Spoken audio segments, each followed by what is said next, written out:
UPSC के exam में जब आप जाते हैं तो वहां पर आपके पास पढ़ने के लिए सोर्सेस बहुत ज्यादा होते हैं, किताबें बहुत ज्यादा हैं, कंटेंट बहुत ज्यादा होता है, मैगजीन पढ़ना होता है, न्यूज़पेपर पढ़ना होता है। ऐसे में अगर आप नोट्स नहीं बना पाते हैं या फिर आपका नोट्स अगर बिखरा हुआ होता है तो आप मेंस के लिए एक जो सही आंसर राइटिंग होता है उसको नहीं कर पाते हैं। साथ ही आप जो क्वालिटी कंटेंट एक जगह डालना होता है वो नहीं डाल पाते हैं। इसीलिए नोट्स मेकिंग बहुत जरूरी होता है। आज के इस सेशन में हम लोग इसी संदर्भ में बात करने वाले हैं कि नोट्स मेकिंग करना क्यों जरूरी है और नोट्स बनाते कैसे हैं। ठीक है, क्योंकि जब तक नोट्स नहीं बनाएंगे आप ना तो प्रीलिम्स को क्वालिफाई करने में सफल होंगे और ना ही मेंस के लिए आप अच्छे कंटेंट एक जगह इकट्ठा कर पाएंगे। सबसे पहले जानते हैं कि नोट्स बनाना क्यों है, वाई टू मेक नोट्स। ठीक है, इसमें पहला पॉइंट है कि अगर आप नोट्स बनाते हैं तो it takes minimum time to revise maximum, मतलब it reduce time when revising. मतलब कि आपको रिवाइज बहुत ज्यादा करना है और बहुत ज्यादा टाइम लगने वाला है, तो अगर आपका खुद का नोट बना हुआ है और एक कंप्रिहेंसिव नोट है तो यह आपका कम समय लेगा और कम समय में आप ज्यादा रिवाइज कर पाएंगे। ठीक है, दूसरा दूसरा कारण क्या है नोट्स मेकिंग का, कि आपके पास सिलेबस बहुत बड़ा है, सोर्सेस बहुत ज्यादा है, तो आपके जो मेनी सोर्सेस हैं वो एक जगह एट अ सिंगल पॉइंट पे कंसोलिडेट हो जाएंगे। तो कंसोलिडेशन ऑफ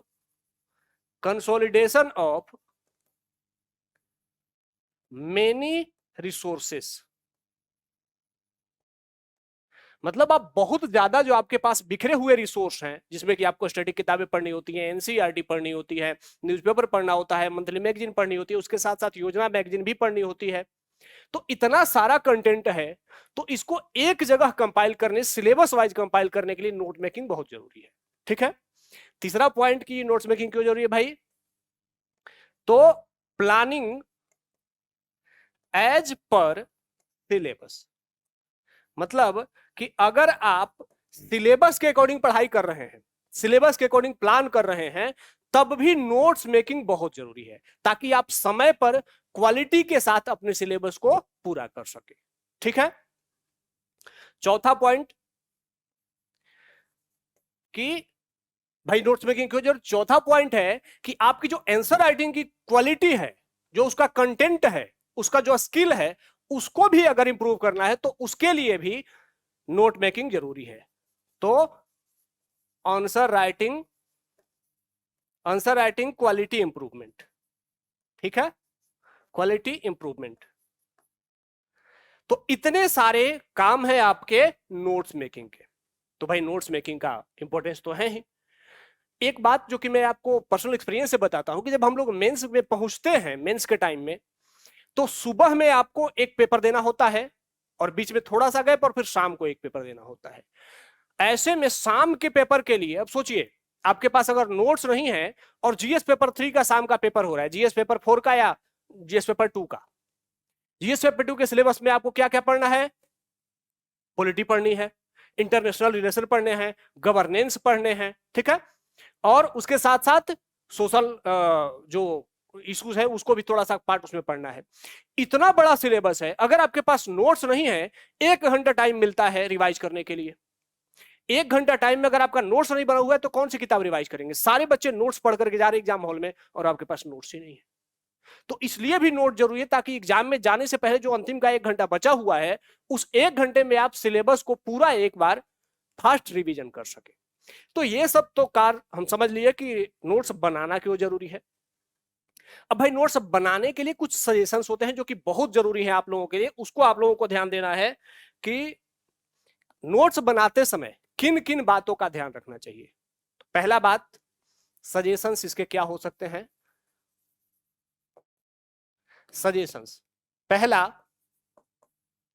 और वेरी वेरी इंपॉर्टेंट, कि जब भी नोट्स बनाए वह जो आपका A4 साइज पेपर होता है उस पर बनाए या और ऑनलाइन नोट्स बनाए। तो पहला कि A4 साइज पर क्यों बनाना, आप कोई डायरी में भी बना सकते हैं, आप कोई कॉपी में भी बना सकते हैं। तो कारण यह है कि जब आप नोट्स बनाते हैं तो नोट्स एक टाइम तक के कंटेंट ही आप उसमें इकट्ठा करते हैं, लेकिन आपका एग्जाम काफी बाद में होता है, तब तक बहुत सारे नए कंटेंट भी आ जाते हैं, उस टॉपिक से जुड़ जाते हैं। तो ऐसे में अगर आप A4 साइज पर नोट बना रहे हैं, A4 साइज पेपर पर, तो फिर क्या हो सकता है कि आप बाद में किसी और पेपर पर लिख करके कंटेंट यहां पर जोड़ सकते हैं। लेकिन अगर आप डायरी में बना रहे हैं या फिर कॉपी में बना रहे हैं तो वहां पे नया कंटेंट ऐड करने के लिए स्पेस नहीं होता है। और ऐसे में जब आप अलग से एक्स्ट्रा कंटेंट ऐड भी करते हैं तो जो आपके नोट्स होते हैं वो इतने, उसमें गंदगी भर जाती है, बहुत सारे कंटेंट छोटे छोटे में हो जाते हैं, सिमट जाते हैं, तो पढ़ने में भी विजिबिलिटी कमजोर हो जाती है। इसलिए हमेशा कोशिश करें कि जब आप नोट्स बना रहे हैं तो वो A4 साइज पेपर पे बनाएं या फिर ऑनलाइन बनाएं। ठीक है। दूसरा, और क्यों, क्योंकि ताकि आप बाद के नए कंटेंट भी उसमें ऐड कर सकें। ठीक है। दूसरा कि नोट्स बनाते समय यह ध्यान रखना है कि ये आपके लिए नोट्स है, किसी और के लिए नहीं है, आपकी अंडरस्टैंडिंग के लिए है, फॉर योर अंडरस्टैंडिंग। ठीक है। तो योर अंडरस्टैंडिंग का मतलब क्या है कि आप जो नोट्स बना रहे हैं इसमें आपको समझना है कि आप क्या लिखे हुए हैं, दूसरों को समझाना नहीं है। इसीलिए नोट्स को कैसा करें, आप उसमें हैंडराइटिंग का ध्यान नहीं रखें। ठीक है। तो भाई खूब सुंदर नोट बनाने का, खूब सुंदर नोट्स बनाने का कोई मतलब नहीं है, आपको समझ में आ रहा है, फास्ट बनाए। वहां पर अगर आप कोई देख रहे हैं कि हाँ भाई व्याकरण की इशू हो रही है, ऐसा कोई इशू देखने की जरूरत नहीं है कि हाँ भाई हम नोट्स बना रहे हैं चलो व्याकरण पे फोकस करें, कहीं शब्द गलत नहीं हो जाए, बिल्कुल ध्यान नहीं देना है। ठीक है। और तीसरा क्या है कि सेंटेंस को कंप्लीट करने पर, कभी भी सेंटेंस कंप्लीट करने पर ध्यान नहीं देना है। सेंटेंस कंप्लीट करने पर ध्यान नहीं देना, इसका क्या मतलब है कि आपको संक्षिप्त नोट्स बनाने हैं। ठीक है। संक्षेप में उसको लिखना है, बड़ा लंबा चौड़ा नहीं लिखना है, सिर्फ छोटे छोटे पॉइंट्स लिखने हैं, अपने तरीके से उसको लिखने हैं कि आप समझ सके, दूसरों को समझाना नहीं है। तो जितने कम में, बिना हैंडराइटिंग को ध्यान दिए, बिना ग्रामर को ध्यान दिए, अपने अंडरस्टैंडिंग के लिए छोटे छोटे सेंटेंस में, मतलब पूरा रहा चुका लिया गया ये सब लिखने की जरूरत नहीं होती है, सीधे पॉइंट्स लिखें और छोटे छोटे शब्द में कि आप अंडरस्टैंड, आप समझ सके, दूसरों को समझाना नहीं है। अगला पॉइंट कि नोट्स हमेशा संक्षेप में बनाए। संक्षेप में बनाए का मतलब क्या है कि आपके नोट में हमेशा कोशिश करें कि नोट में ही फ्लो चार्ट, ठीक है, डायग्राम, मैपिंग, ठीक है, कीवर्ड्स, इनका यूज करें। इनका यूज करने से क्या होता है कि नोट्स आपका संक्षिप्त हो जाता है, फिर नोट्स फैला हुआ नहीं रहता है, तो कम नोट्स में, कम जगह में आप ज्यादा बात कह पाते हैं। इसीलिए नोट बनाते समय हमें हमेशा ध्यान रखें कि इसमें फ्लो चार्ट हो, डायग्राम हो, मैप का यूज किया गया हो, और कुछ कीवर्ड्स के, कीवर्ड का मतलब कि जो 4-5 शब्दों के लिए एक शब्द हो, ऐसे शब्दों का प्रयोग करें वहां पर। ठीक है। तो ब्रीफिंग में अपना बनाए। अगला है कि कुछ बच्चे क्या करते हैं कि वो प्रीलिम्स के लिए और मेंस के लिए अलग नोट्स बनाते हैं। प्रीलिम्स के लिए कुछ क्या करते हैं कि वो चलो सारे फैक्ट वगैरह लिख लिए और मेंस के लिए पूरा एक्सप्लेनिंग करके नोट्स बना रहे हैं। ये गलती कभी नहीं करिए। ठीक है। हमेशा नोट्स, वन सिंगल नोट्स बनाइए जो कि प्रीलिम्स के लिए भी हो और मेंस के लिए भी हो। ठीक है। तो प्रीलिम्स के लिए अलग और मेंस के लिए अलग नोट बनाने की जरूरत आपको नहीं है। नोट्स हमेशा एक ही बनाइए जिसमें कि प्रीलिम्स के भी कंटेंट हो और मेंस के भी कंटेंट होने चाहिए। ठीक है। दूसरा, अगला पॉइंट, नोट्स बनाते समय 5वां पॉइंट, हमेशा सिलेबस, हमेशा ध्यान रखें कि सिलेबस और and previous year question paper, previous year question paper, ये हमेशा अपने साथ रखें। इससे क्या होगा कि आपका नोट्स में बिखराव नहीं होगा, आप पॉइंट टू पॉइंट चलते रहेंगे, आप इधर उधर की बात नहीं करेंगे। तो ये सब कुछ सलाह है, ठीक है। और एक और पॉइंट आप इसमें ऐड कर सकते हैं कि हमेशा नोट्स जब बनाते हैं तो फर्स्ट रीडिंग में नहीं बनाते हैं। जैसे एक बार पहली बार कोई कंटेंट पढ़ रहे हैं, उसी में आप उसको नोट्स बनाने की कोशिश नहीं करें, हमेशा सेकेंड रीडिंग में नोट्स बनाएं, ठीक है। सेकेंड रीडिंग में ही, सेकेंड रीडिंग में नोट्स बनाएं। तो नोट्स वन टाइम में बनाने की जरूरत नहीं है, सेकेंड रीडिंग में बनाए। ये सब कुछ थे जो कि बेसिक्स थे जो आपको नोट्स बनाते समय ध्यान रखना है। अब आते हैं कि भाई आपके नोट्स मेकिंग के सोर्सेस क्या होने चाहिए। नोट बनाते समय आप किन किन सोर्स का ध्यान रखेंगे? तो पहला है एनसीईआरटी, दूसरा है स्टैंडर्ड बुक्स, ठीक है। तीसरा है आपके पास अगर कोई क्लास नोट्स है तो वो हो जाएगा। चौथा है न्यूज़पेपर। पांचवा है मंथली मैगजीन, मंथली मैगजीन। छठा है सेकेंड एआरसी रिपोर्ट, ठीक है। और ये बहुत ही इंपॉर्टेंट होता है, बहुत सारे लोग क्या करते हैं नोट्स मेकिंग में इतने डाइवर्स होते ही नहीं है। और सातवां क्या है नोट्स मेकिंग के लिए? सातवां क्या है?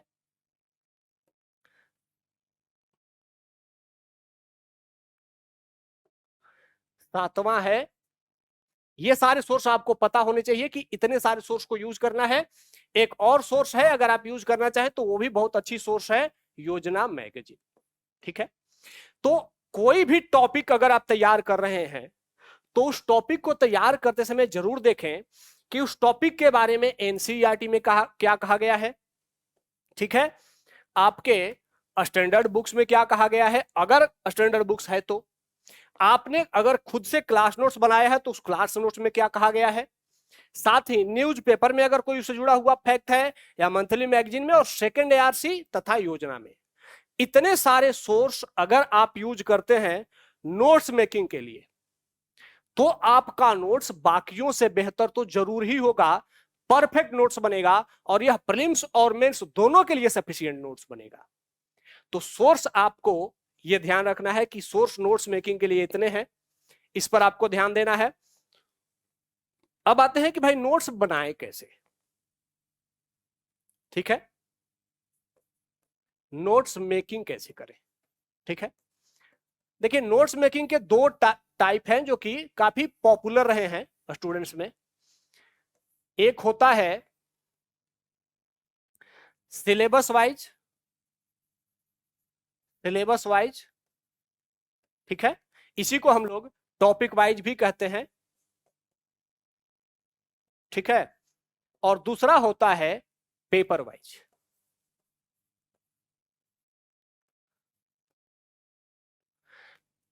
सिलेबस वाइज का मतलब है कि आपने सब्जेक्ट ले लिया, चलो अभी हम हिस्ट्री के सब्जेक्ट बना रहे हैं, हिस्ट्री के लेकर के, और हिस्ट्री के जितने टॉपिक्स हैं, जियोग्राफी के जितने टॉपिक्स हैं, उन टॉपिक्स को सेपरेट अलग कर लिया। और जैसे अगर जियोग्राफी के टॉपिक्स में अगर आ जाए तो माउंटेन्स, तो आपने पहले माउंटेन्स के नोट्स बनाए, ठीक है, और ज्योग्राफी के नोट्स के साथ उसको कंपाइल कर दिया। लेकिन जब पेपर वाइज आता है तो ऐसे में आप क्या करते हैं कि आप अपने नोट्स कंटेंट में पूरे एक पेपर के, पेपर 1, पेपर 2, पेपर 3, पेपर 4 के कंटेंट एक जगह कंपाइल कर देते हैं। यह तरीका थोड़ा लेंदी है, और ये तरीका जो है सिलेबस वाइज अप्रोच जो है ये काफी पॉपुलर भी है, और यही सबसे अच्छा तरीका भी है। तो paper syllabus wise, topic wise approach अपनाना होता है नोट्स मेकिंग के लिए। अब आते हैं कि भाई बनाना कैसे है, ठीक है। बनाना क्या क्या है, उसमें आपके नोट्स में क्या क्या होना चाहिए। तो टॉपिक वाइज अप्रोच, देखिए फाइनली यही सबसे इंपॉर्टेंट पॉइंट जो मैं अभी आप लोगों से चर्चा करने जा रहा हूं, इसी पर आप लोगों को ध्यान देना है। इतने देर से हम लोगों ने जो भी बैकग्राउंड बनाई उसका मूल मकसद यही था कि आपको यहां पर जो अभी मैं समझाने जा रहा हूं यह आपको कैरी फॉरवर्ड कर पाऊं। ठीक है, अब उसमें क्या करना है, जैसे मैं एक सब्जेक्ट टॉपिक ले लेता हूं। एक टॉपिक है पॉवर्टी, ठीक है, गरीबी।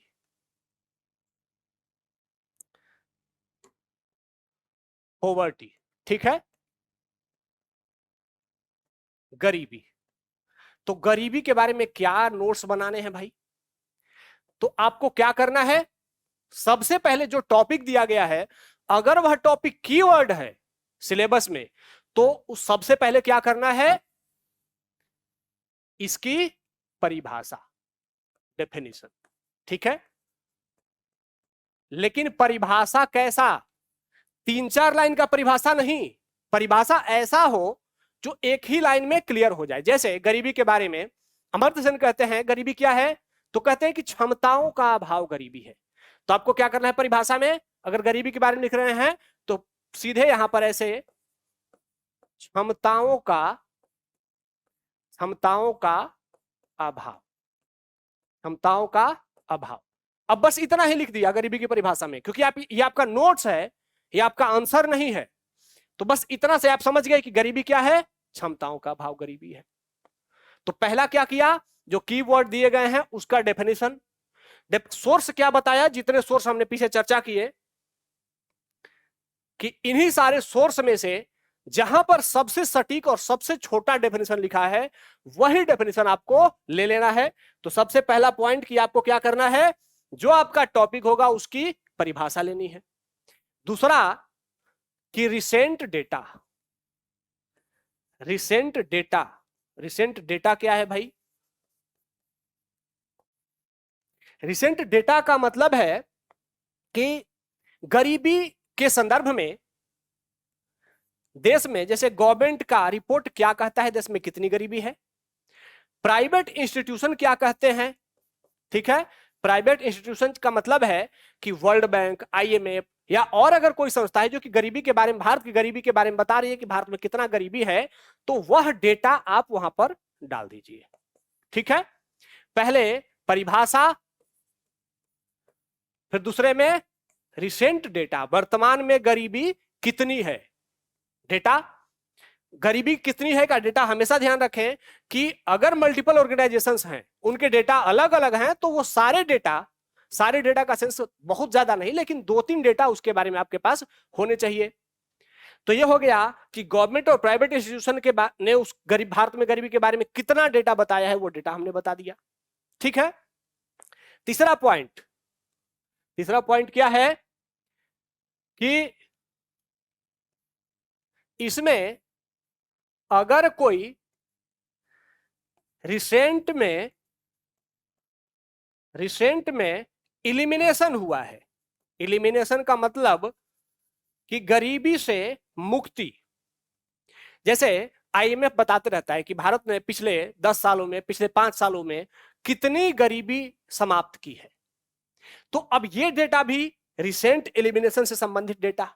ठीक है, चाहे वो IMF का हो, यूजुअली IMF और वर्ल्ड बैंक या फिर नीति आयोग ऐसा डेटा देता है। ठीक है, तो गरीबी से मुक्ति का डेटा। तीसरा पॉइंट, रिपोर्ट कैसा रिसेंट एलिमिनेशन, जो कि गरीबी से बाहर किया गया है, तो ये डेटा। फिर उसके बाद क्या है कि गवर्नमेंट इनिशिएटिव मतलब कि गरीबी को समाप्त करने के संदर्भ में सरकार ने क्या क्या प्रयास किए हैं, सरकार ने क्या क्या कदम उठाए हैं, सरकार ने कौन कौन से स्कीम्स चलाए हैं। ठीक है, तो गवर्नमेंट स्कीम्स। ठीक है, हम देखिए जो नाम सिर्फ पॉइंट की बात कर रहे हैं, हम पूरा एक्सप्लेन करने की बात नहीं कर रहे हैं, सिर्फ आपके पास संक्षेपण चाहिए। ठीक है, उसके बाद अगला क्या आपके नोट्स में क्या होना चाहिए, वेरी वेरी इंपॉर्टेंट, मैप। ठीक है, मैप कैसा, हमेशा ध्यान रखिए कि आपके नोट्स में ही देश के बारे में जितना ज्यादा मैप होगा वर्ल्ड के बारे में जितना ज्यादा मैप होगा, आपके एग्जाम हॉल में भी उतना ज्यादा मैप कैरी फॉरवर्ड हो पाएगा। आप अपने एग्जाम में आंसर में उतना नोट, उतना मैप मेंशन कर पाएंगे। तो मैप कैसा? तो भारत के कुछ जो राज्य हैं, स्टेट वाइज गरीबी कितनी है, अगर आप पूरा राज्यों का तो मैप बनाना मुश्किल है, तो लेकिन ये तो कर ही सकते हैं कि कुछ एक दो राज्यों के बारे में डेटा डाल सकते हैं। भारत का एक मैप बना दिया, यहां पर भारत का एक मैप बना दिया, और भारत के मैप बना करके वहां पर फिर क्या कर दिया कि यहां बिहार में दर्शा दिया, यहां दर्शा दिया बिहार, और उसके बाद बिहार में गरीबी कितनी, यहां पर राजस्थान गरीबी कितनी, यहां पर मुंबई महाराष्ट्र गरीबी कितनी।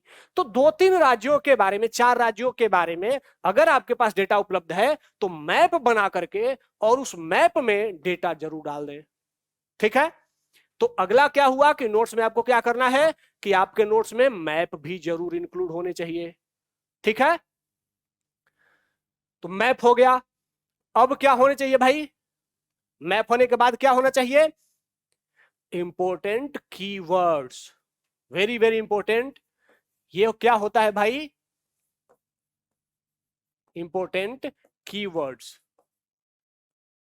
ये क्या होता है? जैसे गरीबी के बारे में बात की गई है, सपोज करिए, तो गरीबी के बारे में तो कुछ लोग कहते हैं कि अमेरिका में भी गरीबी है। तो वहां पे गरीबी कैसी है? सापेक्षिक गरीबी, कंपैरेटिव पॉवर्टी। ठीक है?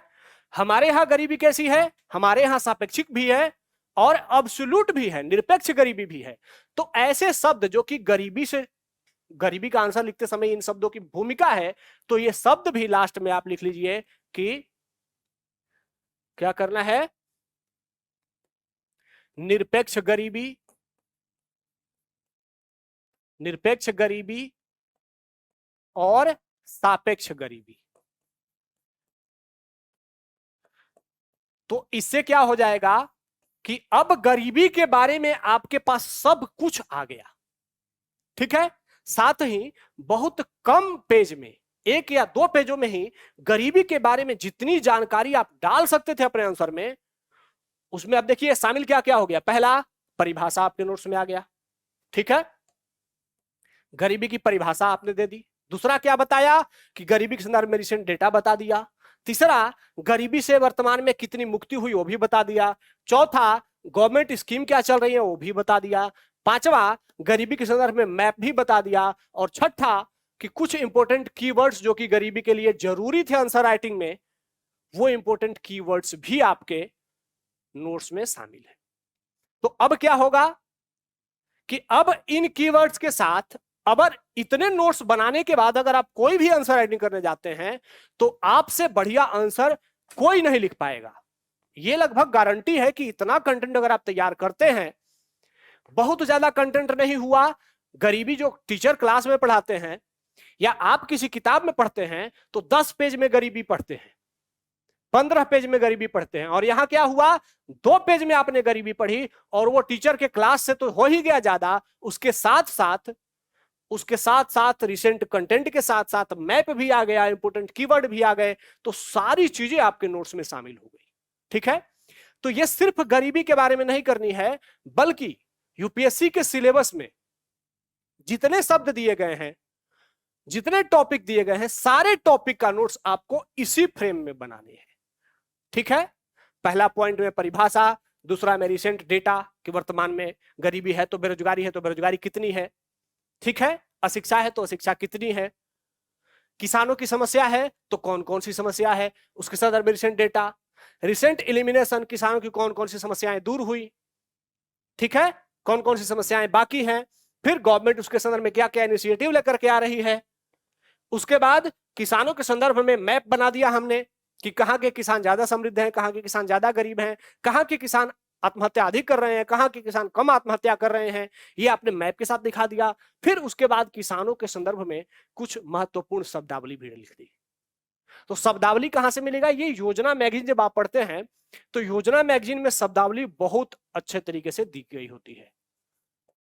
हर टॉपिक जो कि योजना मैगजीन में मेंशन होता है उसमें बहुत अच्छी अच्छी शब्दावलियों का प्रयोग होता है, और अगर उन शब्दावलियों का, उन कीवर्ड्स का प्रयोग आपने अपने आंसर राइटिंग में किया तो आपका आंसर बहुत सुंदर हो जाता है। तो नोट्स मेकिंग में आपको इतना ही करना होता है। ठीक है, इससे ज्यादा आपको बहुत ज्यादा जाने की जरूरत नहीं होती है। तो नोट्स मेकिंग का तरीका मैंने बताया। ठीक है, नोट्स मेकिंग करना क्यों जरूरी है हमने इस पर भी बात करी। नोट्स मेकिंग हमेशा करते समय किन सावधानियों को ध्यान रखना चाहिए ये भी हमने बात करी। फाइनली कहां से हमारे कंटेंट होने चाहिए हमने उस पर भी बात करी, और बनाना कैसे है इस पर भी बात करी। अब एक बात और अंतिम बाकी रह जाती है कि कुछ स्टूडेंट्स क्या करते हैं, कुछ सेलेक्टेड लोग, सेलेक्टेड स्टूडेंट्स भी ऐसा सुझाव देते हैं और वो बताते हैं कि उन्होंने कुछ स्टैटिक किताबें, स्टैटिक बुक्स का मतलब है कि जैसे अगर छात्र पढ़ते हैं तो लक्ष्मीकांत लगभग अधिकांश छात्र पढ़ते हैं। ठीक है, स्पेक्ट्रम भी अधिकांश छात्र पढ़ते हैं। ठीक है, तो ये जो हुए, ये जो स्टैटिक किताबें हैं, बहुत सारे स्टूडेंट्स होते हैं, वो सिलेक्टेड स्टूडेंट्स वो रिकमेंड करते हैं कि वो बताते हैं कि मैंने इनका भी शॉर्ट नोट्स बना लिया था।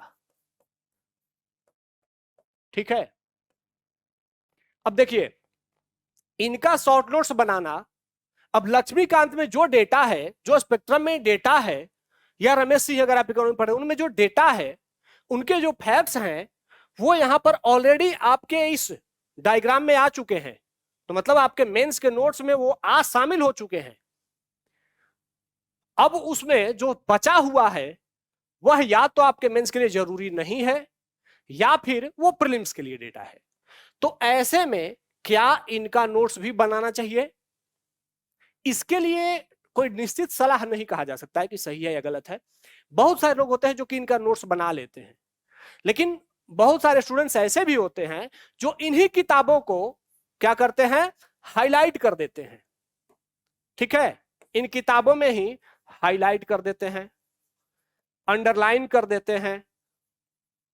ठीक है, या फिर इन किताबों में ही कुछ एडिशनल कंटेंट लेकर के इन किताबों में ही स्टेपल कर देते हैं, पिन मार देते हैं। ठीक है, तो ये भी एक तरीका हो सकता है, लेकिन इन किताबों का नोट्स बनाना, नोट मेकिंग मेंस के लिए बहुत अच्छा, मेंस के लिए बहुत अच्छा नहीं है। ठीक है, अगर आप इनका नोट्स बना रहे हैं तो ये हो सकता है कि ये आपका टाइम टेकिंग कर जाए।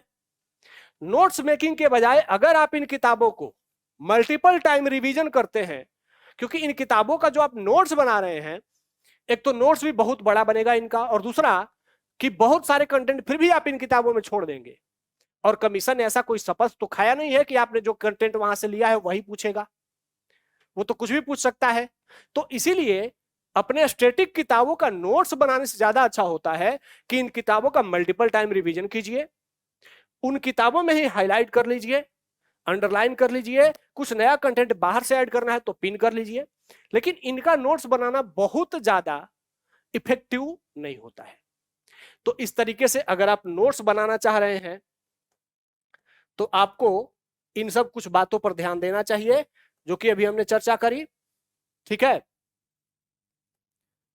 इससे आपका, हाँ, तो इससे आपका पूरा नोट्स बहुत परफेक्ट हो जाएगा। नोट्स बनाना क्यों है? ताकि आप कम टाइम में ज्यादा रिवीजन कर सके। ठीक है, साथ ही ये सब चीजों को फॉलो कर सके, प्लानिंग के साथ आंसर लिख सके। दूसरा कि आप हमेशा नोट्स A4 साइज पेपर पे ही बनाने की कोशिश करें, A4 साइज पर नोट्स बनाने की कोशिश करें या फिर ऑनलाइन नोट्स बनाने की कोशिश करें।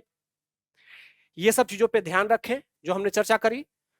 फिर उसके बाद कि आपके सोर्सेस इतने होने चाहिए। ये सोर्स बहुत व्यापक हैं, जरूरी नहीं है कि सारे कंटेंट के लिए, सारे टॉपिक के लिए ये सारी चीजें यूजफुल हो, लेकिन जहां जहां से आपको यूजफुलनेस दिखेगा वहां से आपको डेटा ले लेना है। अगला कि ध्यान रखना है कि आपको सिलेबस वाइज नोट्स बनाने हैं। फिर उसके बाद नोट्स में ये सारी चीजें ही आपको बनाने हैं, एडिशनल पैराग्राफ कुछ नहीं लिखना है, संक्षेप में लिखना है, कीवर्ड में लिखना है, शॉर्ट में लिखना है, डायग्राम बना करके लिखना है, मैप बनाने हैं। तो ये अगर सारा आप करते हैं तो आपका नोट्स भी परफेक्ट बनेगा और वो मेंस के लिए बहुत अच्छा होगा। ठीक है, तो मुझे उम्मीद है कि आज हमने आपको नोट्स मेकिंग कैसे करनी है इसके लिए बहुत अच्छे तरीके से समझा दिया है। अगर आपको फिर भी अगर कोई डाउट होता है तो आप कमेंट बॉक्स में बता सकते हैं कि आपको और क्या समस्या आ रही है नोट मेकिंग में। बाकी और अगर आपके कुछ डाउट्स हैं या कोई और किसी मुद्दे पर आप चाहते हैं कि हम आपको सलाह दें, तो आप कमेंट में हमें बताते रहेंगे। साथ ही हमारा इनिशिएटिव कैसा लग रहा है यह भी आप कमेंट करके हमें बताते रहें तो अच्छा रहेगा। जुड़ने के लिए हमसे धन्यवाद। जय हिंद।